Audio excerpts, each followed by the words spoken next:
Honkai Star Rail is right around the corner. I think we start the series on why I'm super excited about Honkai Star Rail. Now, don't get me wrong, there is issues with the game and there's things I would like them to change, but I think we should save those for another video. And especially after about 80 to 100 hours in the closed beta, as a whole, the game was great. So let's just dive into my top reasons on why you should play this game.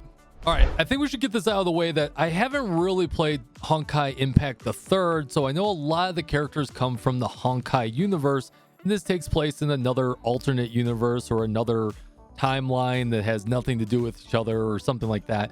Now, there's a lot of great Honkai Impact the Third content creators like Unreal Dreamer and 𝙀𝙓𝙋𝘼𝙉𝘿, so if you want to know more about the lore about Honkai, they've got you covered. This is my first iteration into the series, so let's just start off with number one, which is the story. Now, it should be said that there is no skip button, so all of you story skippers out there, I know you're in for a world of hurt because the story is very, very long. Because in the closed beta alone, we clocked about a whopping 40 hours of raw story cutscenes, and I think there was even more than that. I didn't even complete it all from what I understand, and that was just part of the whole game. That was just the closed beta. So it's safe to assume that there is a lot more, since essentially it was just the first world. Now, not only is the story amazing, it's got great voice acting. It is spot on with the mouth movements. I'm telling you, like, that is a big deal that the mouth movements actually match the English voices, Chinese voices, and Japanese voices. They did a very good job with actually syncing that up. Finally get what we're all about. Pretty cool, huh? Now, its side lore is absolutely hilarious as well. You've got these trash cans and dumpsters and light posts and mailboxes that all have its own lore. You can even hide in a closet if you want to and have your own internal monologue on how the maid is out to get you. You're prepared. I'm going to come in now, okay? Now, devil, meet your judgment. Die, you hotel devil! Ah, what the heck? You've won. Now the hotel devils are now banished. Absolutely hilarious. Oh, by the way, while we've got you in the middle of this, if you guys are liking the content, I am going to be covering this in full with some tips, some guides, some tier lists. If you guys can, hit that like and subscribe. It's free to do. It helps us grow our channel, and I do appreciate you. Let's get back to it. Best part for me is that the story is completely free, like 100% free. You don't have to pull a single character. You don't have to spend a single dime to get through the whole game and the whole story. That's amazing. Number two, that brings me to the characters. And once again, not the biggest Honkai Impact the Third player, but the characters were amazing. Holy smokes. These characters blew me away from the amount of depth of emotions they had, the amount of interactions they had, from the sheer mommy and daddy potential. Yes, I'm looking at you, Bronya and Hibiko and 𝙀𝙓𝙋𝘼𝙉𝘿. Wow. Whew.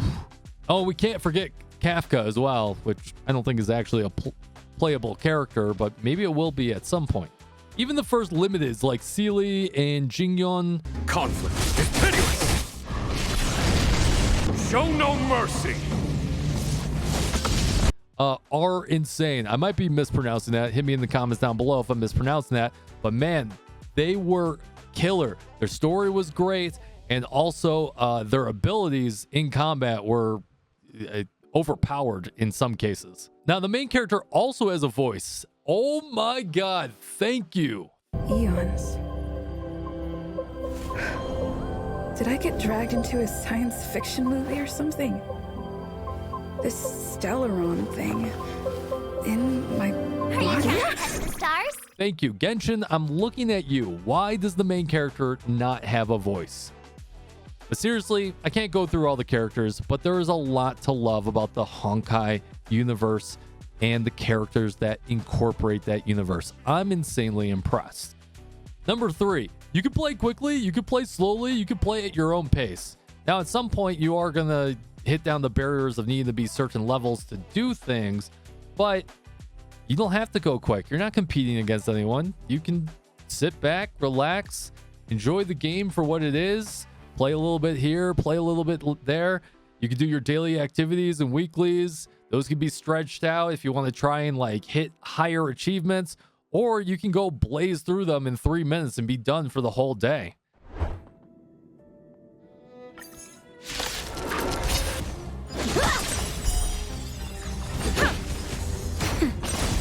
get away. Humanity never conceals its desire to control the heavens, and I'm no exception. You won't get away. Blade of Twice! You won't get away. Humanity never conceals its desire to control the heavens, and I'm no exception. Number 4, we're to the turn-based combat. Now, I know this is kind of a sore topic for a lot of players because a lot of players don't like turn-based combat. They want an open world combat, they want active combat, but you already have Genshin Impact for that, and you have a bunch of other games for that as well. You have a bunch of other games for turn-based as well, but it's very amazing to be able to bust out your phone, sit down on the couch, turn on some anime, and be able to play the game at your own pace because it's all turn-based action. And it's not the most complicated turn-based action in the world. It does have its nuances of when it can be hard and you do need to time things appropriately. But at the end of the day, you can, if you want to take 50 minutes to do a single turn, you could do it. If you want to take 3 seconds, you could do it as well. It's also an easier game to play on the go. So if I'm in the car or if I'm going to the airport or I'm constantly outside, let's be honest, no one's outside touching grass anyways if we're playing games, but it makes it so I can play this game on the train, on the bus. It makes it very easy to play this game compared to playing other games that take a lot more interaction and a lot more focus. And honestly, I thought the turn-based combat was great. I like the simplicity of it. I honestly wish they would have made it a little bit more difficult with maybe adding items that you can use into the game, especially considering the lack of healers you have in the beginning. But we'll cover that in a different video with my grievances of that one. Now, I know a lot of people don't like turn-based combats, but I really think you should give it a try. I think the formula they hit here was great, and I think the team building potential they have is going to keep things very, very interesting. I mean, you could do nothing but 4 stars if you really want to. I mean, I wouldn't want to, but you can do it. All right, that brings us to the finale. Now, I could talk about the equipment. I could talk about the 5 stars. I could talk about who you should pull, if you should reroll, all that goodness. Once again, we should break those down to other videos because this video is already going pretty long. My final little points here is that I loved all the 4-star characters. I loved all the 5-star characters. Overall, Star Rail lives up to the hype of the 10 million people that pre-ordered, pre-registered for this, apparently, which is crazy to me. And the world building that the Honkai team has done has been amazing. And you can tell that they excel at building great characters, great story, and great dynamics. I look forward to the future iterations of the game. I look forward to the whole story. I look forward to the additional iterations that they can add on to the story. And hopefully it's as free-to-play friendly as I think it is, but you never know when you get close to the end game. I hope you guys enjoyed the reasons why you should play the game. I'll see you guys next time. Take it easy. I'll see you out there in the world, and fist bump from me to you.